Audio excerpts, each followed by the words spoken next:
প্রতিপক্ষের রানের চাকা থামাতে হলে তার বিকল্প নেই।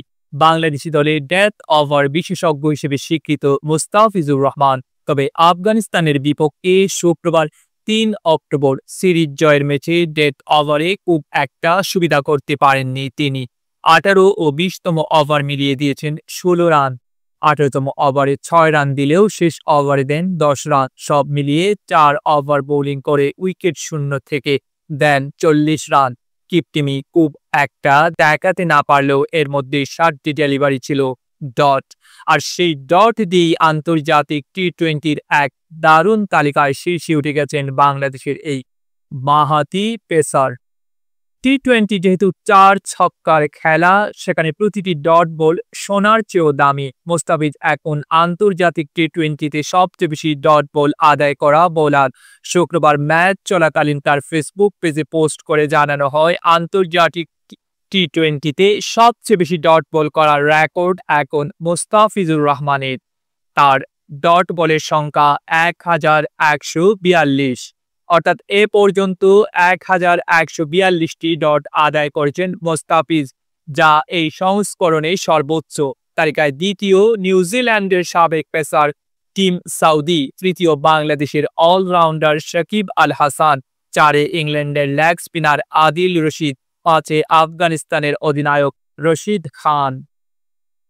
এই তালিকায় ১,০০০-এর বেশি ডট দেওয়া বোলার আছেন কেবল ৩ জন: মোস্তাফিজ, সাউদি ও শাকিব। আদিল রশিদ ১২৬ ইনিংসে ২,৭৫৬ বল করে ডট আদায় করেছেন ৯৮৮টি। আফগান রশিদ খান ১০৫ ইনিংসে ২,৪০৮ বল করে ডট আদায় করেছেন ৯৮৪টি।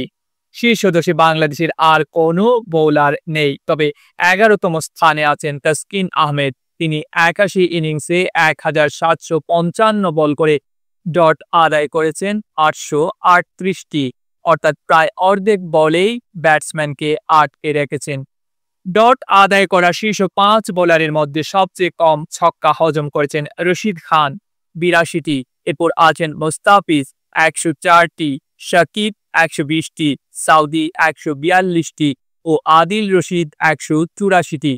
উইকেট শিকারে এই ৫ জনের মধ্যে এগিয়ে আছেন রশিদ খান। ১৭৯ উইকেট নিয়ে তিনি টি-টোয়েন্টির সর্বোচ্চ উইকেট শিকারী। সাউদি নিয়েছেন ১৬৪, মোস্তাফিজ ১৫২, শাকিব ১৪৮ ও আদিল ১৪১ উইকেট। কিপটিমির দিক থেকেও শীর্ষে রশিদ খান, তার ইকোনমি রেট ৬.১২।